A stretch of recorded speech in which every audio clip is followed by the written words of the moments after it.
Hi, welcome to my color course. I'm Lauri Rivera, an artist in Evansville, Indiana. I paint abstracts, surrealism, and still life paintings, although abstracts are my favorite out of everything to create. So one reason I wanted to teach a course about color is because when I first started painting about 15 years ago, I really struggled with color. Straight out of the jar, whatever I was using, I would just use color straight out of the jar. I would never mix anything. And so, even though I was painting some nice pieces then, I always felt like my colors didn't really sing. They didn't really look harmonious on the color palette, I always struggled with that, and I didn't really know how to mix my colors until I just started, reading about it and learning about it and practicing more than anything else. It was the most important thing that helps me with my color and my paintings. This is what's going to help you a lot, a color wheel. And as basic and elementary as that may seem, believe me, this will help you so much. So if you don't have one, get one. I got this on Amazon. I had to buy a new one because I lost my other one. I had a smaller one. It was like half the size, but I bought another one off of Amazon. I think I paid like $5 for this, and it has a front and back to it. This is a lifesaver. So what I'm going to talk about today is some basics about the color wheel and how to use it. We'll talk about some color schemes, and I'm also going to talk about color properties. So like value, chroma, different things like that. May or may not know about, but we'll cover all those. And I think after you finish this class, hopefully you'll feel more confident in choosing your colors and using them effectively. A lot of times what I do here recently, it seems like what I've been doing more than anything else is just choosing 5 colors that I like and putting them together and mixing them different ways with white and a darker color like ultramarine blue or dioxazine purple. So using those as my light and dark color and then mixing those. And I'll show you all that in this course. So it'll all make sense once I show you what I'm talking about. So in the upcoming segments of this video, I'll show you many common color schemes that you can choose from in your paintings. And then I'll also have a video at the end where I actually walk you through my color mixing process and how I choose my colors and mix them. So during the first 12 minutes of this video, I'll be talking about kind of the boring part of color, kind of the academics behind it. And then after that, I'll show you how to mix complementary colors to create neutrals, how to mix your blacks instead of using them straight out of the tube. And also, lastly, I'll show you how I go about mixing my colors and choosing my colors. Okay, so I cannot do a color course without talking about the color wheel and the basics about it. So I'm not going to spend a lot of time on this, but we definitely need to talk about it a little bit. So the first thing you need to know are the primary colors, which are red, yellow, and blue. Oh, and by the way, if you don't have a color wheel, get one. You'll need it. So red, yellow, and blue are the primaries. The primaries can't be mixed from any other colors. And then you have your secondary colors, which are green, violet, and orange, and they are mixed from the primaries. So like red and yellow make orange, blue and yellow make green, and red and blue make violet. And then you have your tertiary colors, which are mixed with one primary and one secondary. So for example, green and blue is blue-green, and orange and yellow is yellow-orange. And so like I said, I'm not going to spend a lot of time on that, but everything else in this course kind of pulls from all that information that I just told you.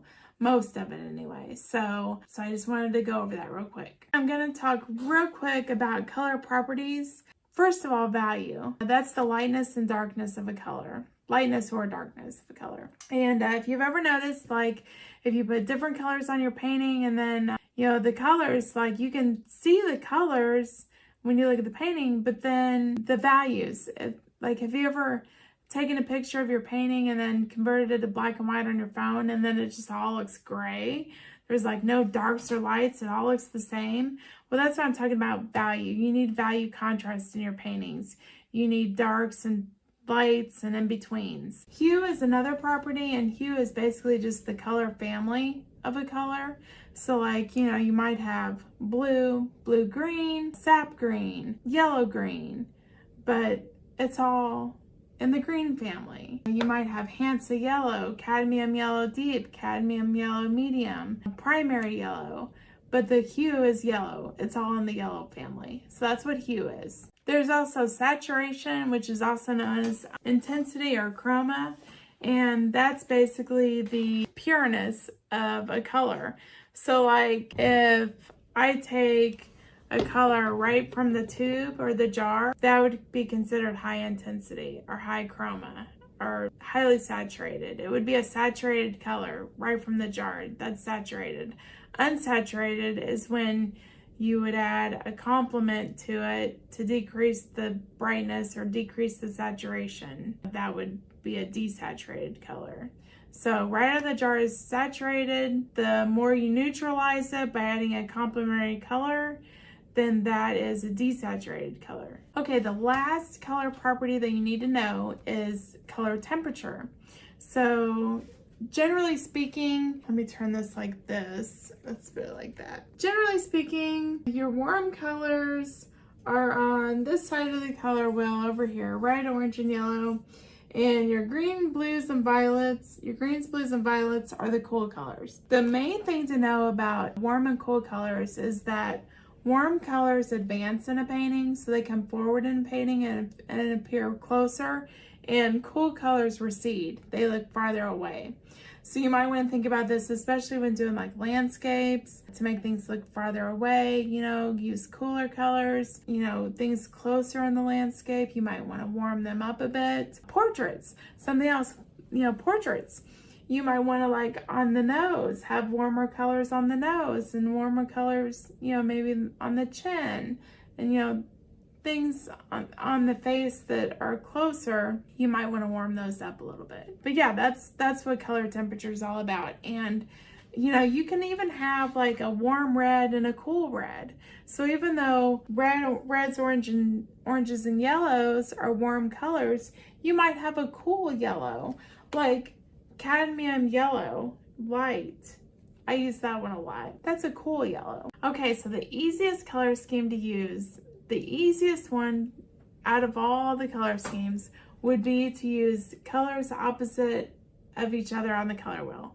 So like violet and yellow, or yellow, orange, and blue, violet. I just pick two colors opposite the color wheel, add black and white to them, and you know, there you go. There's a complementary color scheme. Okay, so another color scheme you can use is called double complementary. And basically it's just two pairs of complementary colors. So like green and blue green, and what would be opposite of that? Green and blue green, and red, orange, and red. Or yellow, orange, and yellow, and violet and blue, violet. So it's just two sets of complementary colors. Okay, and one of my favorites, I can't say I use it a lot, but it's my favorite, like in the terms of the way it looks, is a split complementary color scheme. And that is blue, like this is an example. It's, if you take blue, it would be two colors on the side of its complement. So if we take blue, orange is the complement, so it would be yellow, orange, and red, orange. So these three colors, that's split complementary. Or like if we look at violet, it would be violet and yellow, green, and yellow, orange. So I think that those just always look really pretty together, those split complementary color schemes. But that's yet another option. Okay, so the second easiest color scheme to use is a triadic color scheme. And that's three colors that make an equilateral triangle on the color wheel. So like, it would be like yellow, green, red, orange, and violet. So if they make a triangle on the color wheel, that could be another color scheme for you. And just mix it with like black and white for your dark and your light to make shades and tints. And yet another color scheme you can use is called the analogous color scheme. And that's let me turn this around, I like this side better. That's basically like three colors next to each other on the color wheel. So like yellow, yellow, green, and green, or blue, blue, violet, and violet. So just those are three colors next to each other on the color wheel. That makes an analogous color scheme. Okay, so one thing that I learned in my journey of color mixing is one of the most important things I learned is to get beautiful, beautiful neutrals, mix two colors opposite of each other on the color wheel. So if you want, you know, like to do blue and orange, or maybe violet and yellow. Anyway, sometimes you'll get, depending on like the brand of paint you're using and depending on the hue itself, you might come up with some browns or you might mix some grays. But you'll either mix a brown or gray when you mix the colors opposite the color wheel. And what I mean by that is, like, maybe you have like a red orange color and like a blue that's not quite, a little bit on the yellow side or something, depending on how those colors lean and when, depending on what you mix them with, like exactly like, you know, if they're not like true blue or true orange, maybe they lean a little bit to something else, then that'll determine like if, you know, a gray or a brown. But you're gonna get neutrals if you take colors on the opposite of the color wheel. Okay, now I want to show you what mixing two complementary colors looks like. And I'm just using two cheaper colors here. Not cheaper colors, but cheaper brands. Or not cheap. They're not cheap. They're good. It's just they're more like student grade. The turquoise blue Liquitex Basics Acrylic and the Liquitex Basics Acrylics. Let's see, this is the cadmium orange hue. Anyway, when these two are mixed together, and this is not a true blue, you know, turquoise is more of like a greenish blue, but it's pretty close to blue, so I'm mixing it with orange, so I consider these complements. But when these are mixed together, they make a beautiful, beautiful, cool gray, like a blue gray, when you mix equal amounts of them. Look at that, isn't that just gorgeous? It's like a dark blue gray. And then if you mix more orange with it, which I'll show you in a minute, let me get a new sheet of paper here. See how beautiful that is? And then let me see if you mix more orange with it. All right, there we go.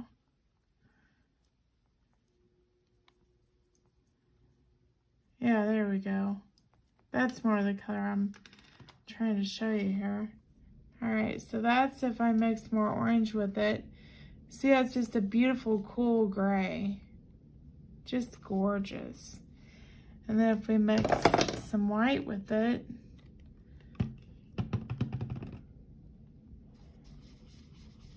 just beautiful, beautiful, beautiful, beautiful. All right. I highly recommend mixing your own blacks instead of using black straight out of the tube.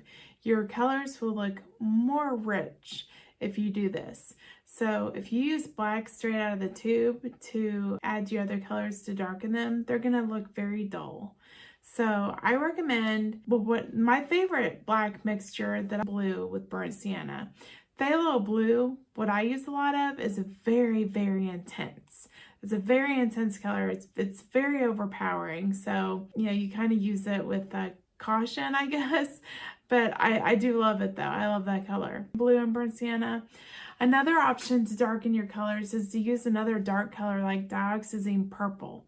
You can just add a little bit of dioxazine purple to some of your other colors to darken them. So sometimes that will work too. Okay, so I'm going to show you how I mix my black. I have my favorite colors that I use. A lot of people use ultramarine blue and burnt sienna to create black. A lot of times I use phthalo blue and red oxide. Red oxide I get from Nova Color paints, and I also get my phthalo blue from them, and it comes in these little jars. Well, I get the pints. They actually come in pints that I get like that. but you can get the smaller 4-ounce jars too. Anyway, this is how I mix my black. I mix phthalo blue with red oxide. I don't know. There's something about the red oxide that I just really, really like. It's obviously a little bit, more on the orangey red side than burnt sienna is. Burnt sienna is more, But this is what it looks like after I mix that up. See there? It's basically black. It has like a little bit of a green shade to it. I like that though. I like it. You can see the green in there from the, if I add some white to this, you'll see what I'm saying. Let me add a little bit of white to it. See the greeniness to it? You can, whoops, there you go. I didn't have it in there. So you can kind of see a green tint to it. Green, yeah.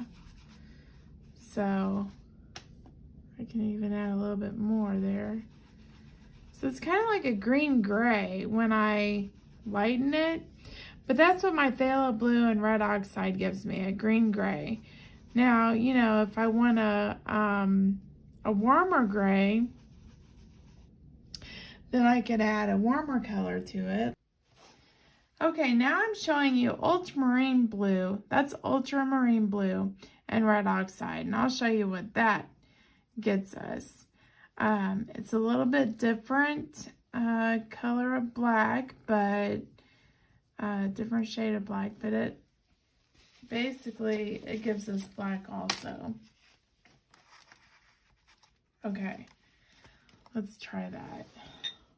Whoops. Okay, hold on just a second. Let me wipe off my brush here.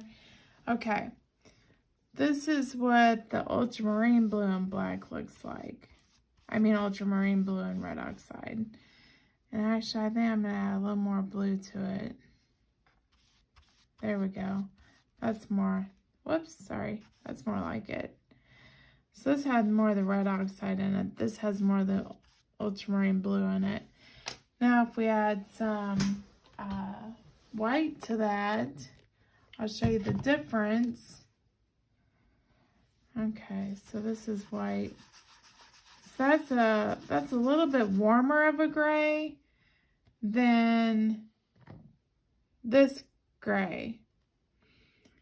See, the ultramarine blue is a little bit warmer than the phthalo blue. The phthalo blue has kind of like a green shade to it. And the ultramarine blue is a little bit warmer. It's still on the cool side though. It's still on the cool side, but it is warmer than the phthalo blue. So I also want to show you what the more of a traditional black, mixed black looks like. This is burnt sienna and this is ultramarine blue. This is probably one of the most traditional black mixtures you'll see. And so I'm going to mix that together here. And then we're going to put it on that piece of paper that has the other two black mixtures on there. I think I need a little more blue in there. Let's see if I can get some more of that blue. Okay. That's looking pretty darn black. Okay, let me get my paintbrush here. And okay, so remember this is the ultramarine blue and burnt sienna. That actually makes a very, very beautiful, beautiful, very, very dark gray, almost black. And I would say I mixed about equal amounts of that.